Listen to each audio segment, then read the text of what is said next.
Bro, SMA is fucking saturated right now. I mean, it's getting harder and harder every day. There's more people creating personal brands. It's getting hard. And only the people that actually care about doing market research are the ones that are going to survive. Alright, ladies and gents, so in today's video, we're going to be talking about why your SMA is failing. Or if not, how it will fail because of these things you're doing right now. The first point is market research and niche selection. Just go on Instagram. There's more and more people starting SMA every day, launching out an SMA, and a lot of them are just terrible. Their offers are really bad and they're charging way too much. Offer messaging is terrible. But really, the best way to avoid saturation is, of course, being absolutely amazing at what you do and being completely unique to others.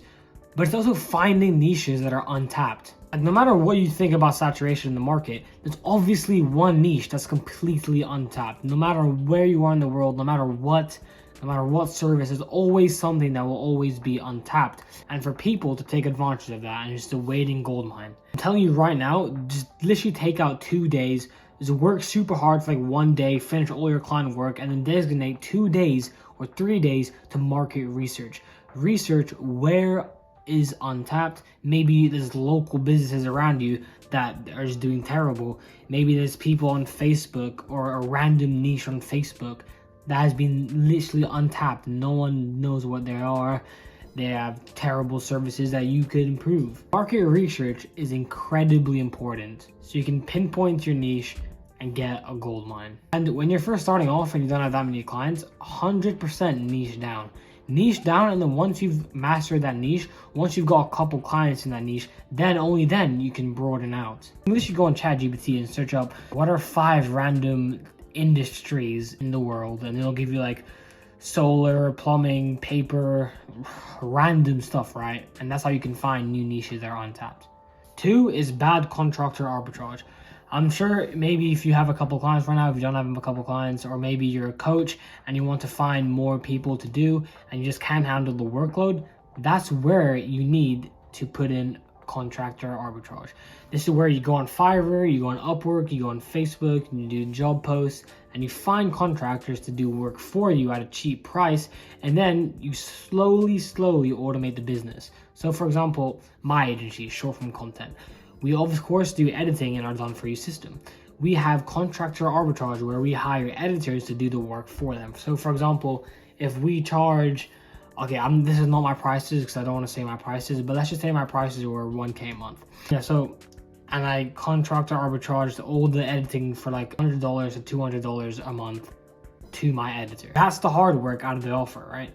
And then me and my partner take care of all the rest of the technical stuff, the software, and we keep the rest, right?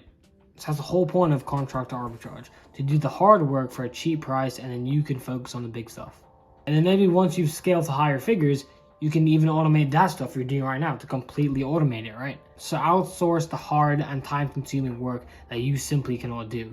Like, no matter what, really, I mean, anyone can do this. Generic offer. Now, I know that sounds super cliche, and yeah, obviously, but you need to have a personalized offer that not many people in your niche can replicate. Because really, I mean, if we're being honest with ourselves, a lot of people can replicate your offer, and people can replicate my offer, but they can't replicate my personal brand. They can't replicate the client results I've done for them. And even if they do replicate my offer, it's probably going to be terrible compared to mine. Of course, add in the basic foundation of your offer, like the basic stuff of what needs to be there and that every single offer has.